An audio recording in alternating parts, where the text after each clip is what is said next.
é uma dificuldade que tem de montar também quando é de produção e não de divulgação. Quando é de produção de material audiovisual também, a questão de orçamento é uma coisa, um dos pontos de edital também que gera bastante dúvida. Porque são dois pontos aí diferentes, né? Tem a produção e tem a divulgação. São duas coisas bem distintas, assim, né? Tanto que tem pessoas que só produzem, tem pessoas que só distribuem. E tem aqueles que fazem os dois, no caso, principalmente quem faz mais por conta própria, assim.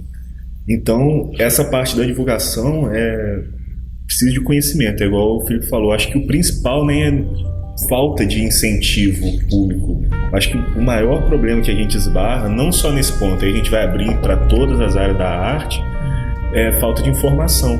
Você pegar um músico, perguntar se ele conhece os meios que ele tem de divulgar o trabalho dele, ele não vai saber. Um ator de teatro também não, de audiovisual da mesma forma. Igual agora, existem outros incentivos, igual o Canal Brasil, por exemplo, exibe uma grande quantidade de curta também e abre editais particulares dele no Canal Brasil para edição curta. A Ancine agora obrigou os canais todos, até a TV paga, tem que ter uma produção nacional inserida ali. Isso envolve curta, envolve séries, produções independentes, longas. É obrigatório, mas muita gente não tem conhecimento, não sabe o mecanismo. Falando eu também, a gente não conhece esses trâmites. Então acho que o principal é a falta de informação, nem tanto de projetos nesse sentido, entendeu? Porque até existe, até que estão surgindo bastante, só que a gente não consegue chegar a eles. Essa que é a grande dificuldade. Sobre tudo que foi falado aqui, eu queria enfocar 3 pontos. Essa coisa da distribuição, você citou a música e eu achei que foi assim, ótimo, porque distribuição é uma coisa que não afeta só o cinema.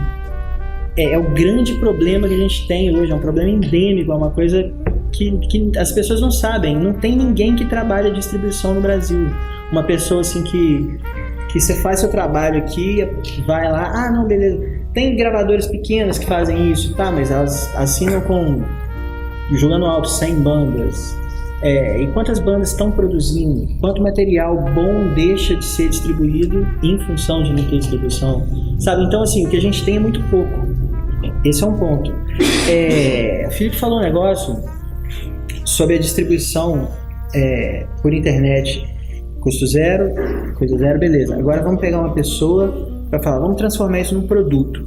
Essa palavra, produto, eu acho importante a gente lembrar que produto não prescinde do valor artístico do trabalho. Porque tudo bem, a gente deve sim ter a noção que é uma coisa para se vender, é uma coisa para ser distribuída, a gente quer que quanto mais gente conheça, melhor. Ótimo, mas o valor artístico ele não pode ser perdido em momento nenhum. Com certeza. É por isso que eu falei que são duas coisas distintas. Claro. Assim, que trabalham quase de forma independente uma da outra. A produção do material é a coisa de liberdade artística, principalmente quando a gente fala em cinema independente. Você tem uma liberdade da linguagem, do objetivo que você quer passar, do que você quer fazer. Fechou esse processo, você passa para um outro processo que é quase independente desse primeiro. Se você fizer o primeiro, produzir o material já pensando nisso, aí a gente vai esbarrar com muitas coisas aí do fazer artístico que é interessante. Principalmente, eu acho que quem trabalha com cinema independente, ele começa baseado numa boa ideia, ou principalmente porque ele gosta e tem um olhar artístico mesmo. Acho que ele parte desse pressuposto. O que eu acho que é muito interessante, e eu acho que por isso que a gente tem um cinema independente, ele é tão bem visto e muita gente procura, por isso. Porque você sabe que tem esse valor artístico, você sabe que a pessoa que fez, por mais que ele não tenha grana para executar, ele teve uma preocupação, sabe? Acho que até de coração, ele quis passar o que ele quis passar. Então é uma preocupação maior do que só vender, que é justamente o contrário do que a gente vai ver numa grande empresa que ela produz porque tem que vender, entendeu? Então eu produzo seja o que for. O que as pessoas querem comprar? É isso, então eu faço. A pessoa quer que uma piada seja xingar, então eu vou xingar e vou vender. Porque é verdade, isso é um fato. Entendeu? E o cinema independente é justamente, ele se descaracteriza porque xingar por xingar, o outro produz muito melhor que eu uma xingaria. Mas eu fazer um trabalho de qualidade pensado e inteligente, por mais que eu não tenha todo o aparato técnico, a pessoa fala, pô, legal, essa sacada é muito boa. Essa sacada a grande empresa não teve. Então eu acho que a única arma, ou a arma grande que a gente tem, é fazer um cinema artístico. Entendeu? Eu acho que a saída que a gente tem como produtor independente é fazer arte. E no segundo momento vender isso. Porque é muito legal, as pessoas querem consumir arte. A ideia de produto, ela é boa. É uma coisa assim, a gente tem que ter essa consciência. Claro. Não adianta porque, não, meu produto é arte, é para poucas pessoas eleitas, pouca gente vai entender. Tá, e aí? Sabe? Perde completamente o negócio. Você tem que ter a consciência de mixar as duas coisas. É o valor artístico aqui e o produto. Quando você conseguir juntar isso e a distribuição, eu acho que vai embora. É muito válido mesmo isso, porque eu tenho que transformar meu produto artístico de viagem pessoal em venda. É o que eu falei, eu quero que isso seja minha profissão. Então eu não quero fazer a custo zero para eu ganhar zero e trabalhar em outra coisa. Porque isso pra mim não é uma mentira, mas é uma frustração. Eu queria fazer cinema, eu quero fazer cinema. Então o que eu faço tem que me dar dinheiro. Então eu falo, eu sou um profissional do cinema. Tem que tentar não me corromper. Mas sem dúvida, acho que o primeiro passo é assim: produz o que você tem para produzir com o máximo de cuidado que você puder ter, solucionando os problemas que você tiver e com sinceridade, entendendo que as pessoas vão querer ver isso, vão querer comprar isso. E num segundo momento você não está mais produzindo, exatamente a etapa que o Fabiano falou, e agora você é um profissional. Eu tenho um produto na minha mão. É um produto de arte, porque quando eu fiz ele é um produto artístico. Quando veio para minha mão, ele virou um DVD. Ele continua com todas as características, mas agora eu quero vender isso. Então eu vou chegar na sua empresa e falar, você vai querer comprar isso por causa disso, disso, disso. Isso vai ser bem aceito no seu canal e vai te dar retorno por causa disso, disso, disso. Então é justamente isso. Você tem que fazer o seu produto do fundo do seu coração e depois vender com realismo, sabe? Fala, não, isso é um produto e eu vendo. A gente chega então numa outra questão que é o público. Você produz, igual você mesmo falou, você não. Se você imaginar que você está produzindo aquilo para um número muito pequeno, muito limitado de pessoas, você não vai conseguir convencer uma outra pessoa de que aquele seu produto é vendável. Aí você olhando para o público, tanto para esse público que já está acostumado a produzir, a consumir, né, o cinema de arte, quanto para o público médio, que é o público que está acostumado com o cinemão e ele está, de certa forma, já viciado naquele formato de cinema. Existe ainda esse preconceito, até nosso mesmo, de que a arte conceitual ela não vai ser bem aceita por esse público. E como vocês veem isso? O Fabiano fala muito bem sobre isso. É verdade. Não, é que eu costumo falar a respeito disso, que a arte bem feita ela é irresistível.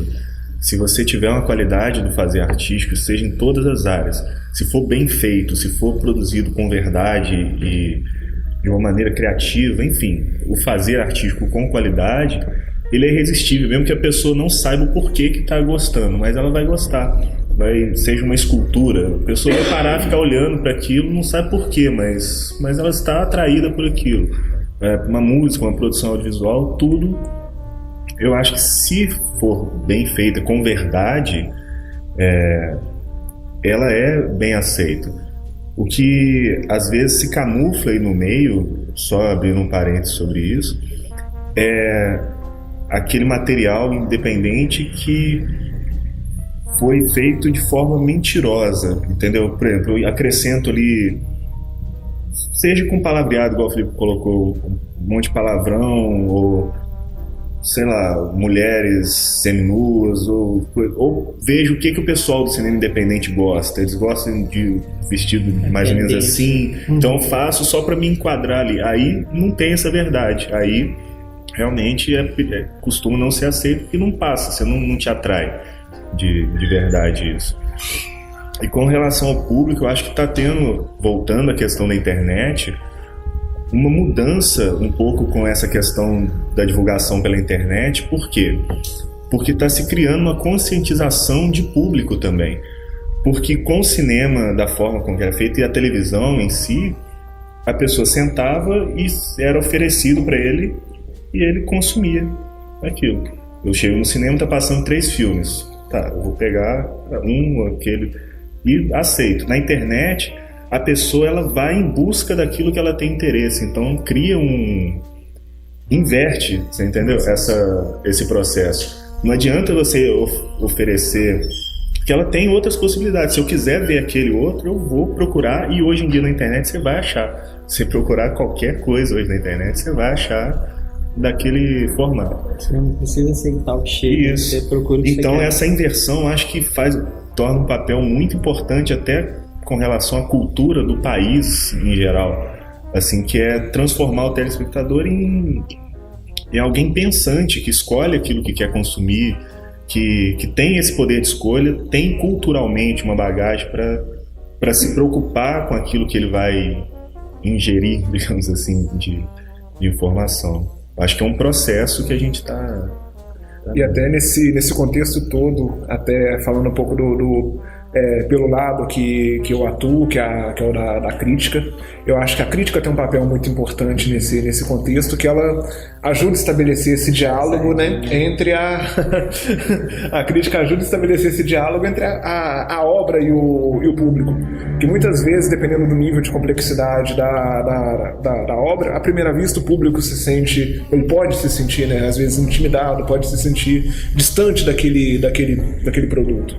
Eu acho que a crítica ela tem essa função também de estar estabelecendo esse diálogo, que para a cena esse diálogo é muito interessante. Acho que acabou aquela noção daquela crítica antiquada que ela dizia se você devia ou não assistir um filme. Acho que essa crítica ela não é interessante principalmente para a cena independente. Acho que tanto o crítico de cinema quanto o jornalista que está atuando no jornalismo cultural, quanto quem está produzindo, acho que tem que ter essa noção de que cada um desses atores eles são uma peça importante pro cenário como um todo, e cada um tem a sua função. E até por essa questão mesmo da arte ser conceitual. A arte ela não pode se esgotar nem na produção do filme, nem no momento ali da sessão que o espectador está se colocando em contato com aquela obra. Ela tem que ter um prolongamento depois daquilo. E essa discussão que ela é interessante. Com certeza. Essa questão é um aprofundamento do fazer artístico mesmo, que não é só aquele, trazendo para o nosso lado aqui do cinema. Não é aquele cinema que você sai fim de semana à noite, assiste, se diverte, sai e vai falar de outra coisa. É aquela que você assiste e depois fica com aquilo na cabeça, aquilo te toca de alguma forma de fazer. Então essa questão da crítica, eu acho que é interessante até a questão de abrir o diálogo sobre aquilo. Né? Igual, muitas vezes, aquilo que eu falei do fazer artístico, muitas vezes a pessoa não entendeu, sentiu atraída por aquilo, mas não entendeu. Às vezes, com a questão da crítica, abre pontos de vista que ela também se pergunta sobre algumas coisas, coloca o ponto de vista dela, cria essa interação, essa circulação daquela ideia, né? E não só um cinema puramente por entretenimento. Acho que a crítica tem esse papel de acompanhamento mesmo, acho que faz parte dessa formação de público, no sentido de orientação, não de orientação para colocar nenhum tipo de rédea em quem está lendo, mas de focar realmente, falar exatamente isso, eu vi, mas eu não sei porquê, sabe? A crítica fala, olha, realmente, entendi. Então quer dizer que aquele outro, ou a parcela de filmes que me interessa tem essa característica. Vou buscar mais esse tipo de filme. Eu acho que é um estudo de maneira geral. Eu acho que quem lê as críticas e suga algum conhecimento daquilo, acho que funciona como um estudo acadêmico convencional. Entendeu? Alguém que está te orientando a pensar daquela maneira, ou te orientando, ou te mostrando formas. Caminhos, né? Caminhos para procurar até o que você quer, porque a internet tem esse problema. É a vantagem de você procurar o que quiser. Mas se eu te botar sentado, procura o que você quiser. É complicado, porque eu não sei exatamente o que eu quero. Às vezes eu vou ter que procurar alguma coisa que me orienta. Eu quero mais ou menos isso. Aí alguém me dá essa... Olha, então procura essa parcela. Entendi, é mais ou menos isso. Aí depois eu falo, não, mas aquilo que você me passou não era exatamente. Depois eu me aprofundei e descobri que o que eu queria é exatamente isso e achei. Ótimo, então quer dizer, é orientar para que lado que eu vou correr. É aquela busca por referencial que ele estava falando lá atrás. Assim. Sobre a crítica, eu acho que até nesse sentido a internet veio para democratizar muito esse espaço, e aí eu vou puxar a sardinha pro seu lado, porque eu acho que os blogs são muito importantes, eles mudaram a cara da crítica de uma forma assim, avassaladora, não tem nada igual, porque antigamente o crítico era o cara que entendia de cinema completamente, era o cara que via 10 filmes em um dia, assim, era uma coisa absurda, gente que vivia disso. Hoje em dia não, hoje em dia tem um apaixonado por cinema que vê um filme, curte, vai lá, dá a opinião dele, eu gostei disso, não gostei daquilo e tal. Então isso aproxima o leitor do filme, fala, pô, o cara achou isso do filme, deve ser interessante, vou pegar para assistir esse filme. E de repente você tá tão próximo do crítico quanto do filme. Isso é uma coisa que é fantástica, porque é o meio que te trouxe isso. A internet ela é muito rica nesse sentido. E a crítica tem essa função. Ele estava falando do trabalho artístico versus o trabalho comercial. E o difícil é você achar esse equilíbrio para que a mensagem artística chegue e que ela seja um produto realmente, né, que atenda, de certa forma, comercialmente falando. E a gente percebe também que você pode até, você como crítico, né, muitos trabalhos começaram muito artísticos, a gente percebe. E no meio do caminho, o comercial acabou se sobrepondo sobre o trabalho artístico, por quê? Devido à força também que existe no comercial sobre o próprio artista, porque o artista precisa ser vendido, ele precisa ser um pouco comercial, e a grande dificuldade do artista é quando ele começa a perder esse lado artístico mais para o lado comercial. Esse cuidado, porque em alguns momentos ela pode se perder, como muitos já se perderam e alguns se perdem. A gente vê principalmente na música, né? Muitos trabalhos que começam com muitos propósitos e assim por diante, e aos poucos a pessoa começa, eu não vou nem usar a palavra se vender, mas a pessoa acaba deixando esse lado artístico um pouco mais de lado para colocar um pouco mais o produto, entendeu? Eu acho que isso também é interessante ser abordado, porque esse equilíbrio não é fácil. Esse equilíbrio que você começou falando entre o artístico e o produto e o comercial. Então ele é difícil. E você acaba tendo uma situação interessante, porque por causa do imediatismo do consumo, né? Hoje em dia a nossa forma de interagir, né, tanto nos nossos relacionamentos quanto com aquilo que a gente consome, ele é muito imediatista.